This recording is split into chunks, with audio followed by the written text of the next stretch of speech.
Bonjour à tous, ici Faustin Prieux pour la chaîne YouTube UGK Trading, j'espère que vous allez bien, merci beaucoup de visionner cette vidéo. Aujourd'hui je vais répondre à cette question, quel est le meilleur indicateur technique pour débuter en trading et en bourse? Justement, souvent quand on débute sur les marchés financiers, on a tendance à tort à mettre trop d'indicateurs sur son graphique et justement c'est pas la meilleure chose à faire. On va regarder ça tout de suite ensemble sur ma plateforme de trading, mais avant ça n'oubliez pas de vous abonner à cette chaîne YouTube, vous mettez un like, un pouce bleu si vous aimez la vidéo, mais surtout mettez des commentaires si vous avez des questions. Je prendrai le temps d'y répondre. Allez, c'est parti, on regarde mes graphiques. Nous voilà maintenant sur la plateforme MetaTrader 5 que j'utilise avec plusieurs indicateurs techniques. Sachez que peu importe le broker, peu importe la plateforme, vous avez accès à des indicateurs techniques. Si votre broker ne vous propose pas d'indicateurs techniques, clairement changez de broker, comme ça le message est clair. Donc là, on est ici sur le Gold avec plein d'indicateurs techniques. Clairement, un exemple à ne surtout pas reproduire. Lorsqu'on a trop d'informations, ça va justement tuer l'information. On a des indicateurs qui vont nous donner des signaux d'achat, d'autres qui vont nous donner des signaux de vente, on va avoir des contre-informations, c'est clairement pas la meilleure chose à faire. D'autant plus qu'il faut le rappeler, les indicateurs c'est simplement le reflet du prix. Donc si on a ici le Gold qui part à la hausse, les indicateurs devraient partir à la hausse. Il y a différentes méthodes de calcul, mais si on sait lire un graphique vierge, vous pouvez très bien trader. Encore une fois, les indicateurs c'est pas une baguette magique, c'est simplement le reflet des prix passés et généralement, après ça peut dépendre de certains indicateurs, mais globalement c'est comme ça que ça fonctionne. Donc là vous l'avez compris, on n'y comprend strictement rien, donc on va supprimer simplement ces indicateurs pour pouvoir justement en mettre uniquement un et bien savoir l'utiliser. Et là je vais vous parler d'un indicateur idéal pour débuter. Allez, c'est parti, je supprime tous les indicateurs. Donc sur MetaTrader c'est très simple, clic droit, lister les indicateurs et on va pouvoir effacer. Ici on a une moyenne mobile, Ishimoku c'est un excellent indicateur technique mais qui est un petit peu plus complexe à utiliser, Fractal c'est très bien pour trouver des take profit et pourquoi pas des stop loss, les bandes de Bollinger pour trouver la volatilité. Voilà, tous ces indicateurs j'en parle d'ailleurs sur ma chaîne YouTube, n'hésitez pas à aller les visionner. Donc effacer, les volumes également, ça peut être intéressant. Ici on efface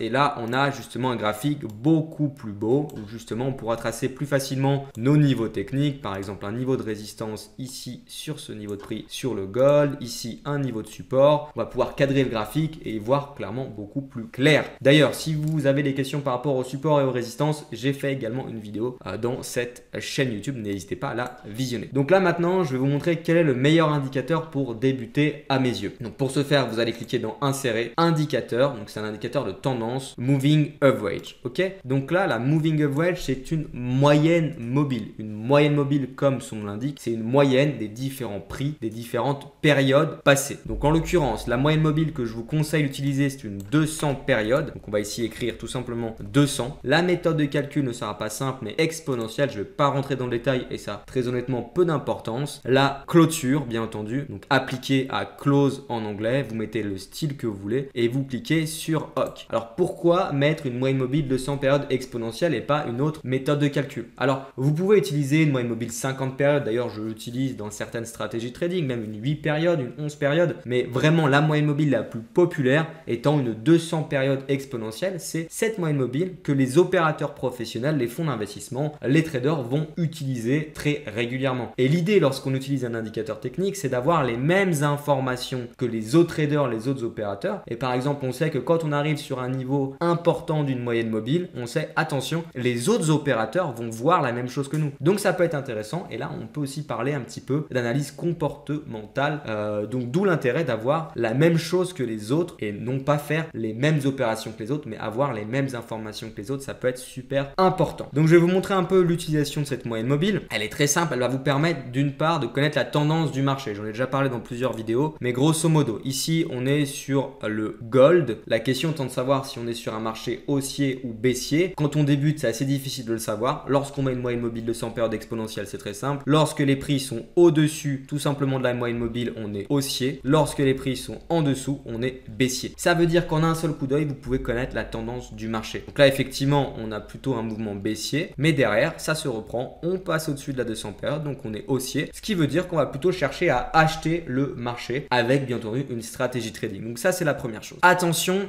tout de même, lorsqu'on utilise les moyennes mobiles, ou plutôt la moyenne mobile de 100 périodes exponentielles, il faut regarder comment est orientée cette moyenne mobile. Donc là, effectivement, on est haussier car les prix, je le rappelle, sont au-dessus de la moyenne mobile, mais l'orientation, elle n'est pas excellente dans le sens où elle est plate. Ça veut dire qu'on a presque une absence de tendance. C'est quand même important d'avoir une moyenne mobile qui est orientée à la hausse. Quand on a une moyenne mobile avec une forte pente, ça veut dire qu'on est fortement haussier. Et quand on va chercher à acheter le marché avec votre stratégie trading, vous allez avoir plus de chances d'être dans le bon sens. Donc là, on reste haussier, mais attention, la moyenne mobile est plutôt plate. Mais voilà, grosso modo, c'est comme ça qu'on utilise cette moyenne mobile. Donc je le rappelle, en pente, c'est fortement haussier, plat, c'est plutôt neutre. En pente vers le bas, c'est baissier. Mais attention, ce qui vraiment prend le dessus, c'est si les prix sont au-dessus de cette moyenne mobile.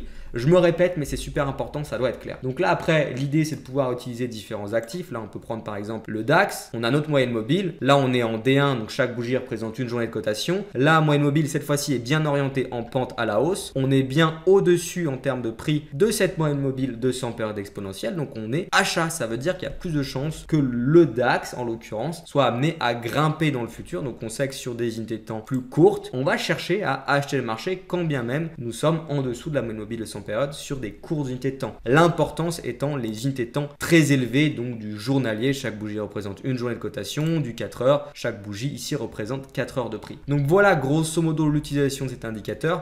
Autre élément super intéressant avec cette moyenne mobile, et c'est pour ça que je la recommande aux débutants, c'est que ça va vous permettre d'intervenir sur des bons niveaux de prix. Vous n'allez pas acheter le marché au pire moment si vous respectez cette règle. Je vous donne un exemple très simple. Ici, nous sommes sur le SP500, l'indice américain. Vous l'avez compris, on a une moyenne mobile qui est en pente, donc haussière, et les prix au-dessus de la moyenne mobile. Donc on sait très bien qu'on est haussier. Mais ce qu'il y a de super fort avec cette moyenne mobile, c'est lorsqu'on va justement se rapprocher de cette moyenne mobile, on peut imaginer qu'elle continue, on arrive donc sur des bons niveaux de prix pour acheter le marché. En l'occurrence ici, on peut peut-être se dire que le marché est un petit peu suracheté. On peut attendre un retracement pour se rapprocher de cette moyenne mobile. Bien entendu, l'idéal étant d'avoir un signal par la suite pour acheter le marché. Je vous donne un exemple très clair. Ici, dans le passé, on a rebondi une fois sur la moyenne mobile, 2 fois. Et ça fait un petit peu office de niveau technique, en l'occurrence ici de niveau de support, où le prix a rebondi. Donc oui, une moyenne mobile de 100 périodes, c'est également un niveau technique, un niveau psychologique qui est vu par d'autres opérateurs, où le prix peut rebondir ou parfois être cassé sous forme de breakout. J'ai fait également une vidéo sur le sujet. Donc ça vous permettra justement de vous dire que lorsqu'on se rapproche de la moyenne mobile de 100 périodes exponentielles, justement surtout sur des unités de temps importantes, par exemple en daily, on sait qu'on est sur des bons niveaux de prix pour acheter ou vendre le marché en fonction du sens du marché, encore une fois, avec la moyenne mobile. Donc juste cette moyenne mobile, ça peut vous donner plein d'informations. Je vais vous donner un dernier exemple. On peut aller ici sur le FTSE 600. Pourquoi pas? Bah regardez, nous sommes ici en D1 et on voit qu'on a rebondi une fois, presque 2 fois. On s'est rapproché à chaque fois de cette moyenne mobile et ça fait des points d'achat excellents, encore une fois, dans le sens de la tendance de la moyenne mobile. Donc voilà, grosso modo, cet outil, il est très puissant et clairement, vous l'avez compris, pour trader correctement, à condition de maîtriser les figures de chandelier, vous n'avez pas besoin d'avoir des milliers d'indicateurs techniques sur votre graphique. Voilà, cette vidéo est maintenant terminée. Merci beaucoup de l'avoir suivi jusqu'au bout. Si vous avez des questions qui persistent, n'hésitez surtout pas à les mettre directement dans les commentaires de cette vidéo. N'hésitez pas, encore une fois, je le rappelle, à vous abonner à cette chaîne YouTube. Si également vous aimez la vidéo, mettez un like. Et pour ceux qui souhaitent aller plus loin, apprendre le trading à mes côtés, je le rappelle, il y a la formation UGK Trading qui est totalement gratuite. Vous avez les informations dans la barre de description. Pour les autres, on se retrouve pour une prochaine vidéo, mais surtout, restez très prudents sur les marchés financiers. Allez, à plus tard.